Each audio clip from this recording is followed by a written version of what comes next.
할렐루야. 다니엘 6장 말씀 함께 나누겠습니다.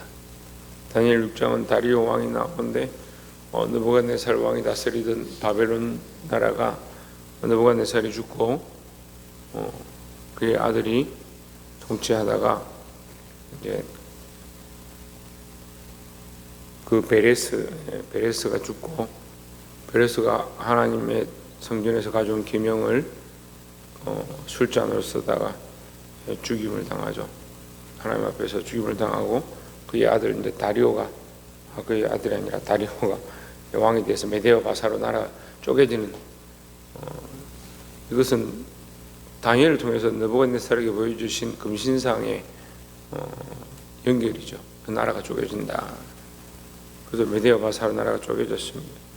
그리고 쪼개졌을 때 이제 다리오가 그래도 큰 나라로서 나라를 다스리는데, 6절에 보시면 다리오가 자기 뜻대로 고관 120명을 세워 전국을 통치하게 하고 했습니다.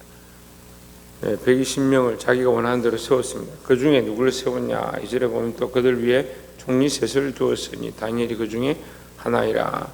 120명을 세우고 그 위에 전체를 총괄하는 총리를 3명 세웠는데 그 중에 다니엘을 세웠습니다. 그의 뜻대로, 그만큼 다리오가 선대 왕들의 모습을 통해서 또 역사를 통해서 이 다니엘이 한 일들을 아는 거죠. 그래서 그를 총리를 세웠습니다. 3절에 다니엘은 마음이 민첩하여 총리들과 고관들 위에 뛰어남으로 왕이 그를 세워 전국을 다스리게 하고자 한지라 했습니다. 그 중에서도 특별히 이 다니엘이 민첩하고 총명했다. 하나님 주신 지혜가 있으니까 그를 뛰어나게 하신 거죠. 그 중에 그 총리들 중에서도 가장 뛰어났다. 그래서 그를 온 세상을 다스리는 사람으로 이렇게 세우려고 하는데, 4절에 보면 이 총리들과 고관들이 국사에 대하여 다니엘을 고발할 근거를 찾고자 하였으나 아무 근거 아무 허물도 찾지 못하였으니 이는 그가 중성되어 아무 그릇됨도 없고 아무 허물도 없음이었더라 했습니다. 이 하나님께서 주신 지혜로 다니엘이 열심을 품고 하니까 그가 다스리는 것이나 총리의 이 일을 하는 것에 아무 흠이 없었다.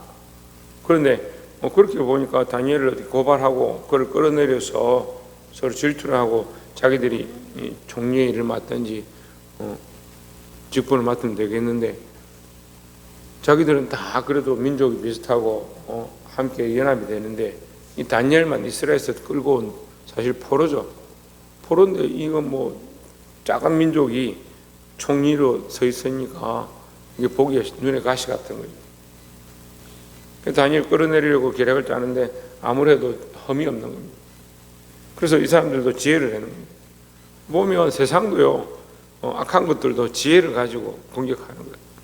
우리가 다 좋다 이렇게 하면 안 돼요. 말씀을 통해서 시험에 들고요, 설교를 듣고 시험에 빠지고, 이게 시험이, 제가 말씀드리는 시험은 유혹에 대해서 미혹에 빠지고 시험에 들고 넘어지고, 평소에 잘하던 사람들이 결정적일 때 배반하는 그런 모습들을 봅니다. 그러니까 무조건 좋다 하는 기준을 두는 게 아니고, 내가 알고 있는 기준을 두는 것이 아니고 예수 그리스도를 바라봐야 된다라는 겁니다. 그리고 5절에 그들이 이르되 이 다니엘은 그 하나님의 율법에서 근거를 찾지 못하면 그를 고발할 수 없으리라. 이게 마귀의 계략이죠. 예수님을 시험할 때도 그들이 말씀으로, 그 악한 것이 말씀으로 예수님께 시험합니다. 이 사람들도 결국 말씀 가운데, 하나님의 율법 가운데 찾아가지고 이 다니엘을 넘어뜨리라는 겁니다. 그래서 무슨 죄를 내느냐? 7절에 나라의 모든 총리와 지사와 총독과 법관과 관원이 의논하고 왕에게 한 법률을 시험에 한 금령을 정하실 것을 구하나이다. 왕이여, 그것은 곧 이제부터 30일 동안에 누구든지 왕외에 어떤 신에게나 사람에게 무엇을 구하면 사자굴에 던져넣기로 한 것입니다. 머리를 짜서 왕이 왕은 대단하십니다. 왕이 높으십니다. 왕이 원하는 대로 많은 사람들이 다 왕에게만 묻고 왕에게만 의뢰하고 그렇게 하도록 하시고, 세상의 다른 신들 앞에 가서 의뢰하거나 기도하거나 그렇게 하지 못하도록 해 주십시오. 이렇게 했습니다. 왕이 들어보니까 자기를 엄청 높이거든요. 기분이 좋았어. 그렇게 하자. 도장을 찍은 겁니다. 10절에 보면 다니엘이 이 조서에 왕의 도장이 찍힌 것을 알고도 자기 집에 돌아가서는 옆방에 올라가 예루살렘으로 향한 창문을 열고 전에 하던 대로 하루 3번씩 무릎을 꿇고 기도하며 그의 하나님께 감사하였더라 했습니다. 여러분, 저는 이 말씀을 볼 때마다 참 도전이 되는데, 그 조서에 왕의 도장이 찍힌 줄 알고도 알았다는 거예요. 하지만 이 왕의 도장보다 뭐가 무섭냐? 하나님 앞에 내가 기도하지 않는 것이 무섭고, 내가 믿음을 잃어버리는 게 더 두렵고, 하나님과의 관계가 무너지는 것이 더 두렵고, 하나님의 음성을 듣지 못하는 것이 더 두려운 문제였다는 거예요. 근데 우리는 뭐가 더 두렵습니까? 내 몸이 좀 어떠한가가 두렵고, 세상에서 내가 사람들에게 인정받지 못할까, 세상 사람들이 나를 싫어할까봐, 내 상황이 곤란해질까봐, 돈이 없어서 이런 상황들을 넘어가지 못할까봐 그런 것들이 없냐는 거예요. 왜요? 그것이 더 크다고 생각하니까. 근데 말씀은 다니엘을 통해서 우리에게 가르쳐 주는 겁니다. 왕의 도장이 찍힌 줄 알고 있지만, 몰라서 그렇게 한 게 아니다. 알고 있지만 오히려 모르면 다행인데, 알고 있고 누구보다 가장 앞에 서서 이것을 지켜야 될 상황인 줄 알고 있지만, 이 세상의 법보다 하나님을 두려워하고 하나님의 법을 더 존중하는 거죠. 그런 알고도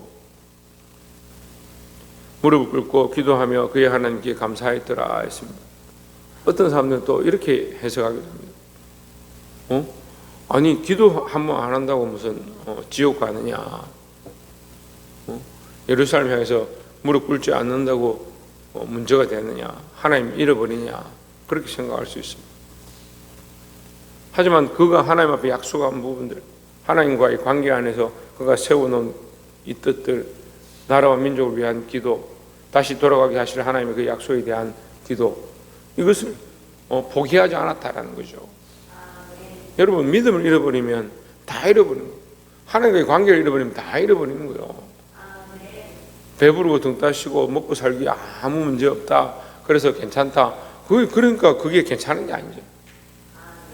그 영적으로 죽어가고 썩어가는데 하나님과의 관계는 무너져 가고 있고, 그런데 문제가 없다, 그게 더 큰 병이에요. 여러분, 똑바로 아시고 하나님 앞에 믿음을 지키시기를 주의 이름으로 축원합니다. 15절에 그 무리들이 또 모여 왕에게로 나와서 왕께 말하되, 왕이여 메대와 바사의 귀를 아시거니와 왕께서 세우신 금령과 법도는 고치지 못할 것이니다 하니 했습니다. 고치지 못할 것이다. 이 무리들이 못했죠. 너희들 그래서 못 고친다. 그래서 안 된다. 왕에게 안 됩니다. 자기들이 더 이제 안 된다 하는 거죠. 사실은 여러분, 도장을 찍은 사람이 내가 이 도장을 취소하겠다 하면 그 권세가 도장 찍은 사람에게 있는데, 이 사람들은 도장을 찍었으니까 안 된다, 오히려 붙잡는 겁니다. 이제 누구 위에 있냐? 왕 위에 있는 거죠. 21절에 다니엘이 왕에게 이르되, 왕이 원하건대 왕은 만수무강하옵소서 했습니다. 자, 사자굴에 집어 던졌습니다. 다니엘을 사자굴에 집어 던져서 죽게 되었습니다. 그런데 사자들이 다니엘을 보고도 잡아먹을 생각이 없는 거예요. 배가 고파가지고 굶어 죽으려 해도 하지 않는 겁니다.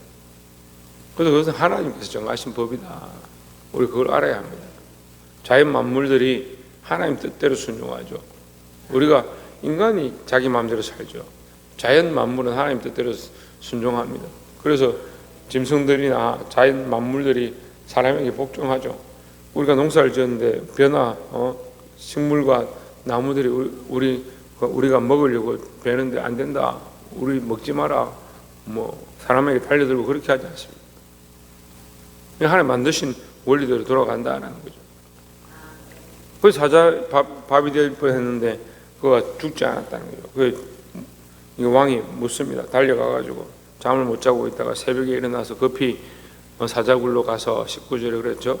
21절에 다니엘이 대답하여 왕에게 이르되 왕이여 원하건대 왕은 만수무강하옵소서. 22절에 나의 하나님 이미 그의 천사를 보내어 사자들의 입을 봉하셨으므로 사자들이 나를 상해하지 못하였사오니 이는 나의 무죄함이 그 앞에 명백함이오며 또 왕이여 나는 왕에게도 해를 끼치지 아니하였나이다 하니라 했습니다. 다시 말하면 이 다니엘이 기도하는 것이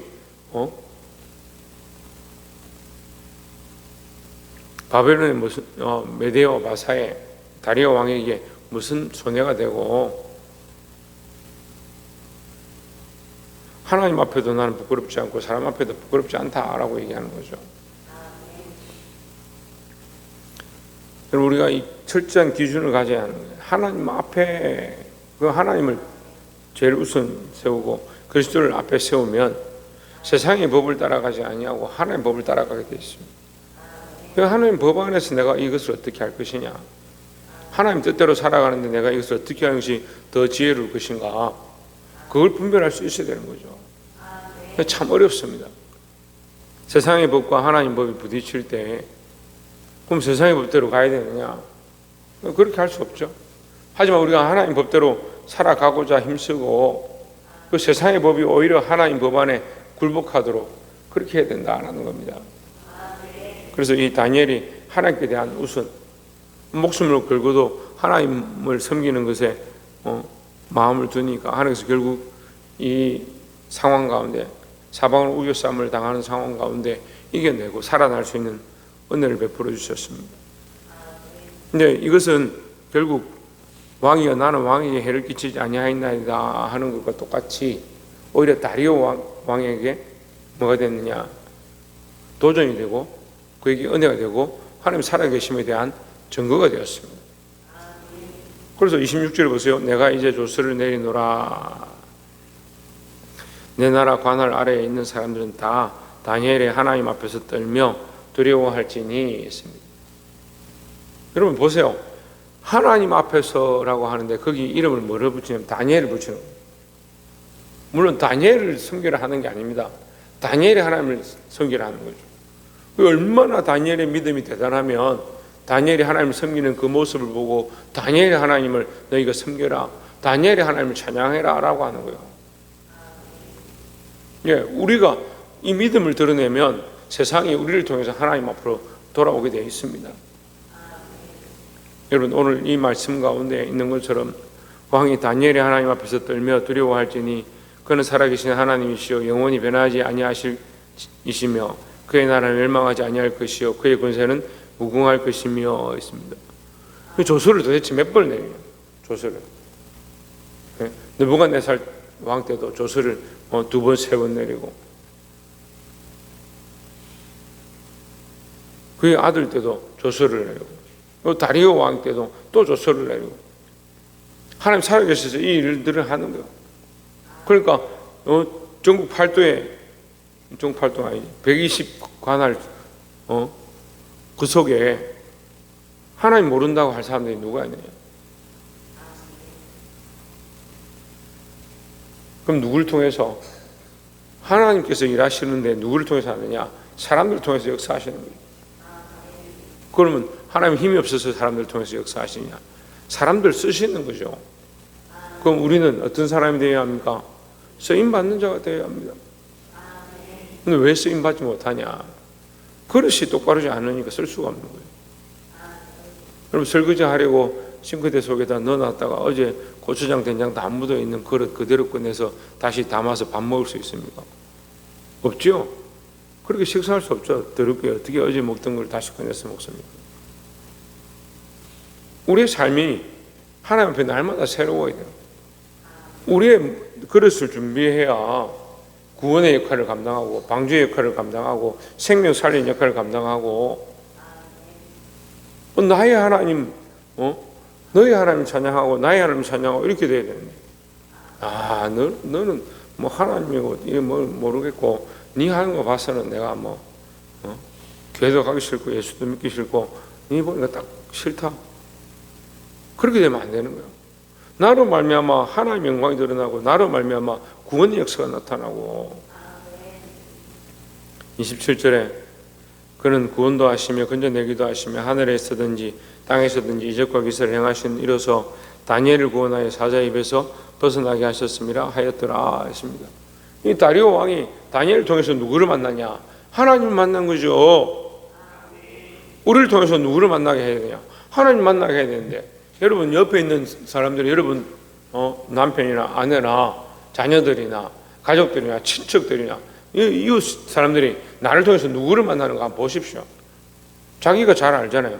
저는 여러분 삶에 가서 뭐 같이 있을 수 없으니까 여러분 각자가 하나님 앞에 사는 거예요. 내가 나를 통해서 하나님을 나타내고 있는가? 나를 통해서 내 감정을 드러내고 있는가? 어떤 사람은 다른 사람에게 감정의 쓰레기통을 만드는 사람들이 있어요.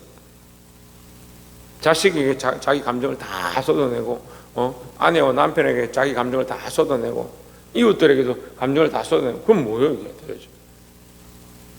믿는 사람들이 내 안에 오히려 이 감정보다 하나님의 역사가 있어서 하나님이 충만해서 예수 그리스도가 충만해서 내가 뱉어내는 말마다 내가 행동하는 모든 삶의 모양들마다 하나님 나타나고 그리스도가 나타나서 많은 사람들이 이 소식을 듣고 이 모습을 보고 하나님께로 돌아오는데 사용되어야 되는데 입만 열면 자기 안에 연약한 감정들이 쏟아져 나오고 우리가 다니엘을 본받자 하는데 우리는 다니엘처럼 안 될 것 같아요. 조수의 은이 지킨 줄 알고 소식을 듣자마자 이놈 자식들 총리들부터 다 와라. 너가 오늘 내가 너 다 죽이고 결판을 보겠다 하든지 내가 보통 총리는 아니야. 내 권세가 뭔데 너가 이렇게 하느냐. 그렇게 하지 않겠어요? 근데 그것보다 뭘 더 중요하게 생각하냐? 하나님 앞에서 기도하는 거, 하나님 앞에 서는 거, 하나님 앞에 믿음을 지키는 것, 그것을 더 중요하게 생각했다는 거죠. 사랑하는 성도 여러분, 오늘 내가 하나님 앞에 온전한 그릇으로, 아름다운 그릇으로, 귀한 그릇으로 쓰임받도록 나를 정결케 하고 믿음으로 많은 생명을 살리는데 나를 드러내고 내 감정을 드러내는 것이 아니고 예수 그리스도를 드러내고 하나님의 마음을 흘려보낼 수 있는 저와 여러분 되시기를 주의 이름으로 축원합니다.